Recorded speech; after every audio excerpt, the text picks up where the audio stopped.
Bonjour, bonjour! On se retrouve aujourd'hui pour une nouvelle vidéo qui sera sûrement la dernière de 2020. On est le 23 décembre aujourd'hui. Voilà, on est arrivé à la fin de cette année. Je tenais aussi à dire merci à vous tous qui peut-être êtes nouveaux sur la chaîne, peut-être être là depuis plus longtemps. Merci d'être là, ça fait plaisir. Merci pour tous les commentaires, pour tous les partages que vous partagez plus loin aussi, pour tous ceux qui sont abonnés. Merci beaucoup, ça c'est hyper encourageant en fait et ça motive aussi à continuer. Donc aujourd'hui, on va parler d'un sujet qu'on pourrait intituler 100% pour Jésus. Donc hier soir, je me promenais à Genève, et donc en Suisse, et puis je suis passée par différentes rues, et pendant la période des fêtes de fin d'année, de Noël, Nouvel An, tout ça, il y a plein de décorations lumineuses qui sont partout. Il y a dans les arbres, ils mettent différentes choses, il y a autour des ponts, différents trucs, dans les rues aussi, c'est des petits, des sortes de fleurs ou des symboles comme ça, tout lumineux. Et en fait, ce qui m'a marqué, comme je partageais, c'est que, en fait, dans ces installations lumineuses, il y en a qui brillaient pas totalement, en fait, qui étaient pas totalement allumées. Du genre, c'était allumé à 50%, moitié allumé, moitié éteint. Ou allumé à 75% et un petit bout qui est pas allumé. Ou alors presque tout allumé et un petit bout pas. Et en fait, ça me fait réfléchir en fait, et je me suis dit, mais si Jésus il nous dit vous êtes la lumière du monde, faudrait qu'on brille à 100% en fait. Faudrait qu'on puisse le refléter à 100%. Et c'est de ça un petit peu que j'aimerais parler aujourd'hui, vraiment nous encourager à être à 100% avec Jésus. Et quand je dis 100% avec Jésus, je suis pas en train de dire, c'est pas du genre aller à l'église tous les dimanches. Oui, c'est bien, tu vois, mais être 100% avec Jésus, c'est vraiment vivre pour lui. D'avoir une relation personnelle avec lui qui soit vraie, qui soit chaud, qui soit vrai en fait, et être 100% complètement, carrément, totalement pour lui et pas pour autre chose. Et donc, un des premiers passages que j'aimerais qu'on lise aujourd'hui dans la Bible, magnifique livre que je vous encourage à lire pour 2021, il se trouve dans le dernier livre de la Bible, que c'est l'Apocalypse. Et on va aller au chapitre 3, puis on va lire les versets 15 et 16. Donc ça dit ceci: Je connais ta conduite, et je sais que tu n'es ni froid ni bouillant. Ah, si seulement tu étais froid ou bouillant! Mais puisque tu es tiède, puisque tu n'es ni froid ni bouillant, je vais te vomir de ma bouche. Donc ça c'est une parole de Jésus en fait. Donc c'est compliqué.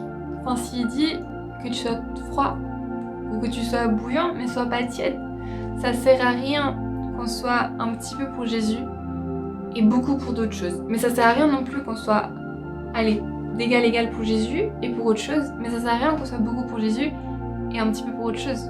Dieu il veut qu'on soit 100% pour lui. Il veut pas qu'il y ait des rivales dans nos vies, dans nos cœurs. Il veut pas qu'on puisse donner nos vies à autre chose si ce n'est qu'à lui, en fait. Et donc, soyons vrais, soyons à 100% pour lui. Soyons vraiment, vraiment, vraiment à 100% pour lui. Et puis pas pour autre chose. Maintenant, peut-être vous allez me dire, ouais, mais c'est quoi, c'est autre chose. C'est un peu abstrait tout ça.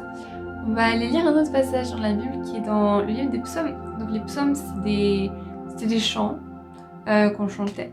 Et donc là, c'est le psaume 115, et on va prendre les versets 4 à 8.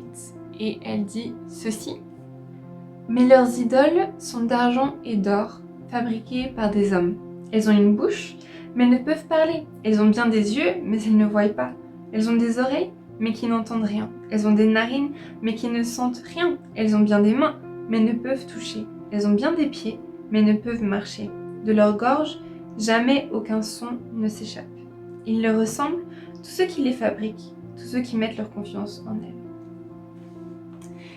Et donc ça parle des idoles. Et j'avais fait une vidéo là-dessus que je mettrai là, dans le petit i qui s'affiche quelque part. Je mettrai la vidéo qui parle de ça plus en détail. Mais en vrai, Dieu il veut pas qu'on ait des idoles dans nos vies. Et les idoles en cours, c'est quoi? C'est toute chose dans nos vies qui prend la place de Dieu.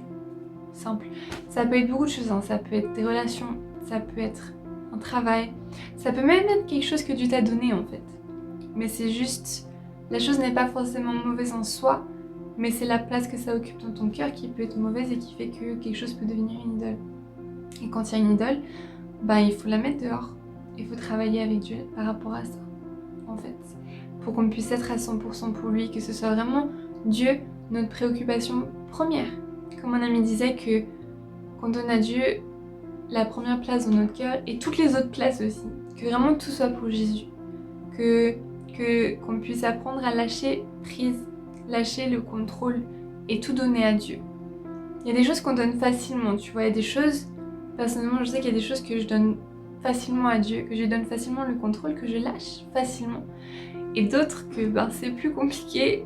Et je me parle à moi-même en disant ça, mais c'est important qu'on puisse lui laisser en fait, qu'on puisse lâcher toute chose pour que lui prenne. C'est hyper important. Et on est à la fin de 2020 comme je disais et je nous encourage vraiment. 2021 ça va être une année importante, une année décisive pour beaucoup de personnes. Et c'est un moment où il y a besoin qu'on se positionne en fait. Il y a besoin qu'on se positionne soit pour Jésus, soit pas pour lui. Mais on peut plus continuer à être un peu oui, un peu non, un jour avec Dieu, le jour d'après non, c'est pas possible en fait. On peut juste plus. Il y a besoin qu'on prenne une position et qu'on avance. Il y a vraiment besoin de ça. Parce qu'on est dans des temps qui sont compliqués. On est dans des temps, et je suis pas pessimiste, mais je pense pas que ça va aller en s'arrangeant. Et il faut qu'on sache où on se tient en fait. Donc voilà. Et je voulais lire encore une dernière parole, une parole de Jésus. Parce que souvent on pense que Jésus, quand il était là, il disait des paroles toutes douces, toutes gentilles et tout. Mais il y a quand même quelques paroles comme ça qui frappent un peu, mais qui sont importantes et qui nous remettent en question. Et donc celle-là, elle est relatée dans l'évangile de Marc, au chapitre 8, le verset 34. Et donc il dit ceci. Là-dessus, Jésus appela la foule ainsi que ses disciples et leur dit « Si quelqu'un veut me suivre, qu'il renonce à lui-même, qu'il se charge de sa croix et qu'il me suive. » Donc ça c'est Jésus qui dit en gros, voilà, si tu veux me suivre, il faut tout laisser et venir derrière moi en fait. On peut pas porter trop de trucs, se préoccuper de trop de trucs, on devrait se préoccuper que de Jésus, que de son plan à lui, que de ce que lui veut. Parce que tu sais, Dieu il a un plan pour ta vie, il a un plan pour ma vie. Et c'est que quand on lui donne tout, quand on lui laisse l'accès vraiment qu'il peut venir dans nos vies, qu'il peut changer les choses, qu'il peut transformer les choses, quand on lui laisse l'accès. Donc voilà un petit peu la pensée que je voulais partager avec vous aujourd'hui. Et je voulais lire aussi un poème qui date de il y a 4 jours. 4 jours, ouais. Donc je vais vous le lire. Il dit ceci. Lâcher prise. Laisser aller. Tellement dur de ne plus contrôler. J'aimerais entrer dans ce niveau de confiance où je peux tout abandonner dans ta présence. Je sais qu'avec toi, c'est tout ou rien. Alors j'accepte de tout laisser entre tes mains. Et alors surgit cette tentation et souvent je cède à la séduction. Alors je veux m'occuper de tout moi-même. Alors je veux reprendre les rênes. Mais ça ne marche pas comme ça. Je refuse de mener une vie comme ça. À chaque fois, je reviens vers toi. Je me souviens de la croix. Je me souviens que tu es le roi. Je me souviens que tu te soucies de moi. Je me souviens que tu veux tout de moi. Me voici encore une fois là, devant toi. Ce que je suis, je le donne à toi, juste à toi. Je ne veux pas les garder pour moi. Je te donne accès à tout ce qui est en moi. Seigneur, c'est tout pour toi. Tout? Oui, tout à toi. Alors Seigneur, s'il te plaît, aide-moi à tout te laisser avec joie, à ne plus reprendre les choses dans mes mains. Je te fais confiance et te suis sur le chemin.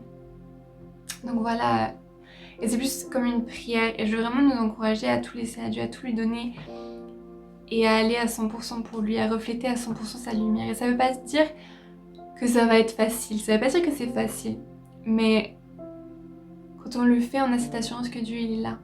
Il est là à nos côtés. Il a promis, Jésus, qu'il ne nous laisserait jamais seuls, mais qu'il est là avec nous. Et par son esprit, il est là, il vit en nous.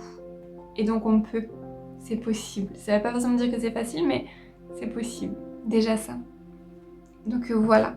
Si vous voulez une version plus longue de ce petit message, il y en a une que je mettrai, ça s'affiche aussi dans le petit i, et je mettrai ça aussi dans la boîte de description. Et puis du coup voilà, c'était tout pour aujourd'hui. Donc comme j'ai dit, ça risque d'être la dernière vidéo de 2020, au moment où je la fais, hein. Peut-être il y en aura d'autres, ne sait-on jamais, mais je pense, en tout cas la dernière vidéo de ce style. J'ai quelques idées pour des prochaines choses que j'aimerais parler, dont j'aimerais parler. Mais de nouveau, si vous avez des sujets que vous aimeriez qu'on évoque, dont on parle, n'hésitez pas à me le dire. Vous pouvez laisser un mot dans les commentaires. Toujours très contente de lire vos commentaires, vos retours, positifs ou négatifs. N'hésitez pas. Vous pouvez aussi m'envoyer un mail si vous voulez. C'est dans la barre de description mon adresse. Vous pouvez m'écrire sur Instagram aussi. Je mettrai tout ça, ça s'affiche là et c'est dans la barre de description. Et puis voilà. Donc moi je vous dis à bientôt. N'hésitez pas de nouveau à vous abonner, à partager plus loin. Ça peut peut-être être une aide à quelqu'un. Et puis on se dit à tout bientôt. Soyez bénis. Ciao.